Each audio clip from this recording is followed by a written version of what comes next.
Hey everyone, welcome back. In this video I'd like to look at the effect amplifier distortion has on loudspeaker measurement. So in my last video I tested the Seas Prestige 8-inch full range driver, and in that test I noted that the distortion levels were quite low in the upper treble for this driver. And so I wanted to do a comparison side by side with the Seas against the Fostex 8-inch full range driver, the FE206EN. And when I did this, I discovered that the distortion levels were identical between the two drivers. So this caused me to question what was happening and how they could have exactly the same distortion products. And I realized the only reasonable conclusion is that the distortion product is coming from some other component in my system. So the first thing that I wanted to look at was the amplifier.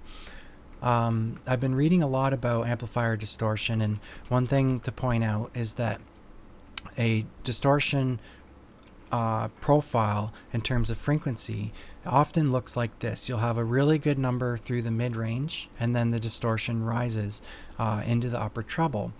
And so this would be a Class D amplifier, the TPA3116 chip amp from Texas Instruments, and we can see that around 6 kilohertz the distortion product rises to around 0.3%. Typically Class D amplifiers are not known for excellent distortion levels, however there are exceptions. To look at this further, the book that I'm reading on audio power amplifier design by Douglas Self, he publishes some distortion sweeps in terms of the amplifier architecture, and you can see Class A, B peaks out at around just above 0.01%, and then Class A performing significantly better. So when I actually swapped out my amplifier and level matched, what I found is that my suspicions were confirmed. So my Class A solid state amplifier is what I typically use for all of my testing, and so the best distortion that I could get from my Seas full range driver in the treble was 0.072% intermodulation. So I was able to achieve this low of a number by moving the test microphone within 10 centimeters of the driver and raising the output level to 90 dB so that I could see some distortion artifacts showing up.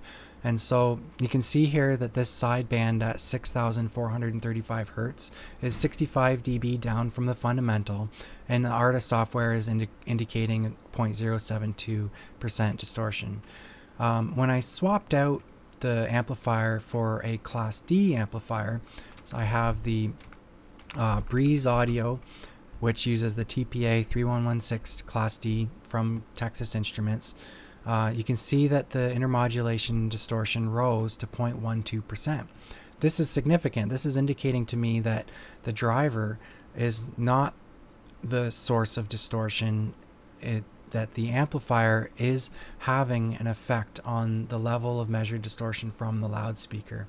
And so you can see that the distortion, even the sideband product, shifted from 600 or 6,000 hertz to 4,000 hertz with my with the Class D amp. So not only am I seeing increased distortion, the products themselves, the sideband products, are changing in their magnitude, one becoming greater than the other. So I decided to continue the test and swap out other amplifiers that I have. And so when I tested my Automotive Class AB amplifier, I seen that again distortion changed to 0.063, which actually bested my Class A amplifier.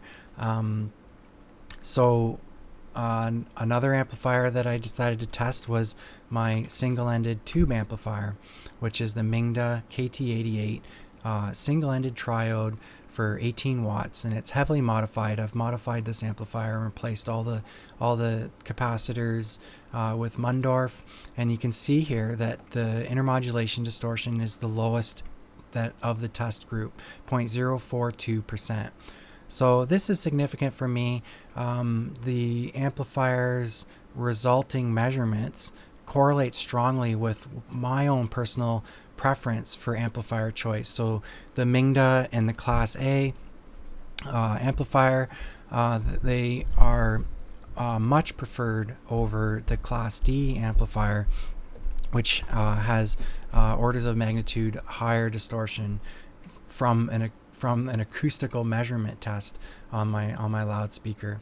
So this is a great way to provide objective test data on amplifier choice. It's significant in the sense that it's long been held that amplifier distortion is much lower than a loudspeaker, while this is proving not to be the case. So I'll continue to do testing and see what I can find. It's clear from these tests that I need to find an amplifier with even lower distortion if I want to continue to look at distortion levels from loudspeakers. So that's it for today. Take care.